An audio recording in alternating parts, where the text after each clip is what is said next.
Howdy mates, good afternoon. How are we today? On Thursday, July 11th, 2024. 7-Eleven. Even though I don't even think there's a 7-Eleven near this area. Here's my first film over on the North Shore of Minnesota. This trip was in the works for about a couple of months, and we managed to work out a designated time to come out here for a few days. And this will be actually one of the types of trips of which I will be backpacking a bit more this time around.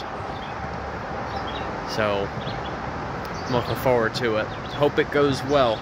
I guess we'll find out. Well, I guess I'll find out. Anywho, Lake Superior, here she is.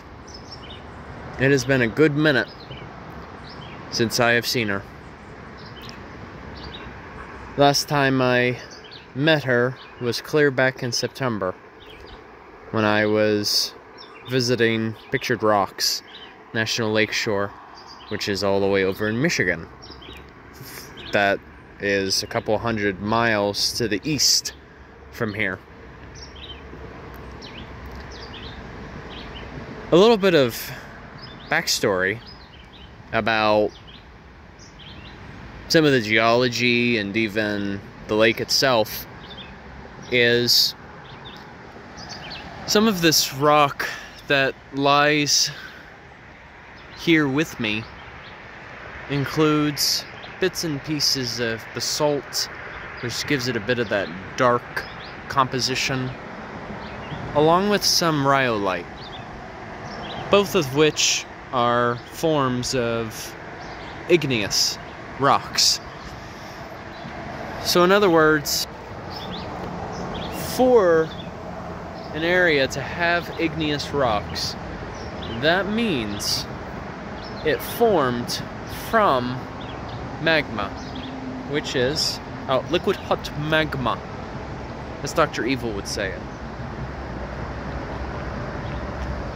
Essentially, it is molten rock that forms underground once it reaches a particular depth and temperature.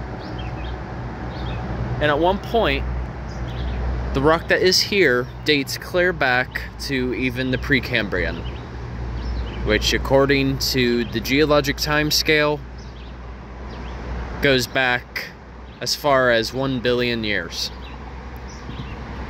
So in other words, quite a bit of the rocks that are here present have been around for some time. Naturally, what was formed near in this area, ranging from Michigan to even as far south as Kansas, there's a system known as the mid-continental rift system.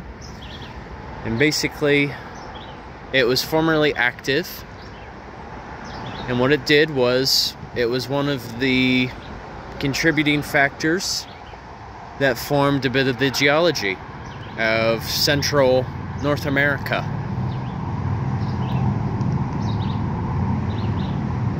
And that is primarily responsible for creating a bit of the geology present here at this region.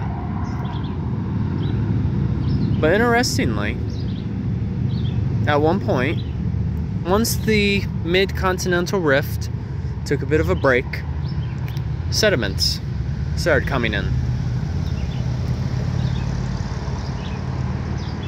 And fast forward to around 14,000 years ago was the great age of the Ice Age.